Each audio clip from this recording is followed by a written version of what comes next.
So, ayun na nga, sa podcast nga ng SB19, so sa part nga ni Diyos, grabe, wala na yata akong ginawa kundi umiyak. So, talagang nakaka-touch, dahil syempre, lalong-lalo na kami dahil galing din talaga kami sa hirap, kahit isang tukat talaga nung panahon na yun nung kabataan ko. And syempre, sobrang nakaka-relate dahil ako din ngayon bilang isang OFW dito sa Kuwait.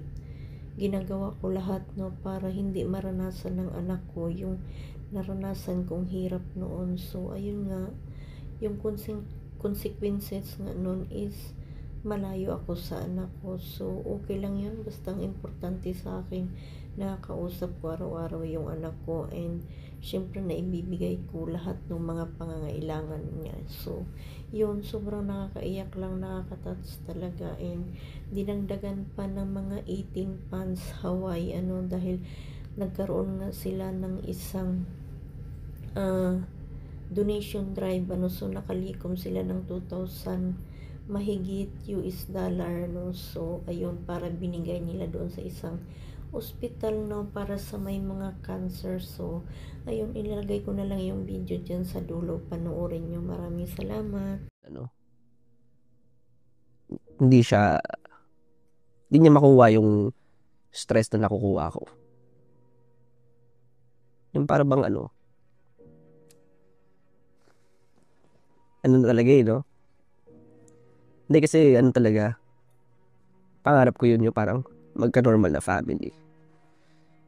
So kaya rin siguro ako nag-work hard. Kasi ever since, naging mahirap sa akin kunin para sa akin lahat. Ultimo, pagkain, nutrisyon, paghiga, peace of mind.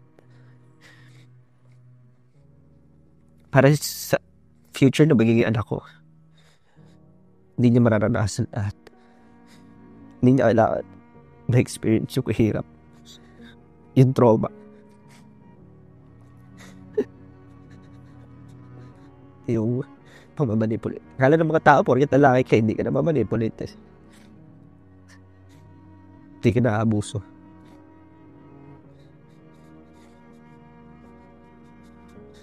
Pero yun, gusto ko lang na magawa niya kung ano yung gusto niya, yung maging kontento siya. Yung parang hindi niya kailangan intindihin kung ano yung, hindi niya kailangan intindihin yung pressure. Of course, iti-teach ko lahat ng pwede ko i-teach, pero hindi niya kailangan sumunod sa yap ako kung hindi niya gusto. Yun sa akin, hindi niya kailangan i-bear lahat, kasi bini-bear ko nga lahat para in the future, alam mo yun, for sure naman makita ng bata na, or yung family ko, na kaya ko and masaya kami. Gusto ko lang talaga bibigay yung full attention ko. Siguro pag nagka-family ako, doon mag-iiba ng konti yung mga gusto kong gawin. Kasi gusto ko lang na normal. Gusto ko lang na may love, may respeto para sa bata and sa magulang, without having them to force it. Give them what they need, and malagaan ko lang na maayos yung magiging future family ko. Hindi naman, well, minsan may pagka-fancy rin, gano'n, pero at least masasabi ko na sa akin mismo ako, nag-work hard ako para maibigay lahat yun. Ayun, ayoko lang maipasa yung lahat. Hindi niya na kailangan malaman lahat, every bit of pagdaan ko. Originally from the Philippines, and they have actually fundraised to support the hospital, and so we're here to celebrate them and to thank them for the money that they've raised for the future Martha B. Smith Cancer and Infusion Center. So thank you guys so much for that. And in addition, they have also generously donated 40 free tickets to the concert. So we have a lot of people that will be attending tonight. I think some are here in the audience. And we'd love to learn about how you fundraise for the hospital, kind of what motivated you to do it, and how you raise the money.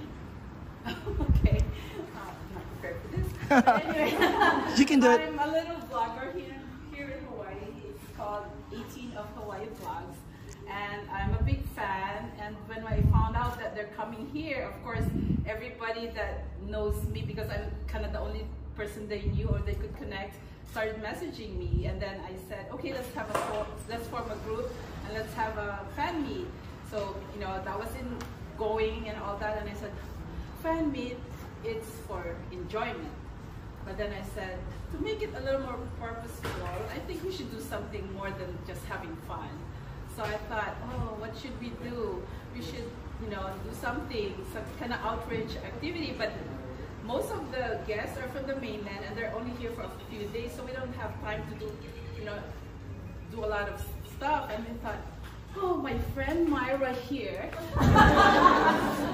We've known each other since kids. I said, she works in the hospital. Let me ask her if they have something like that, where we could donate for, to benefit the children, the sick children in Kapilari. And sure enough, she introduced me to Emily here, and we started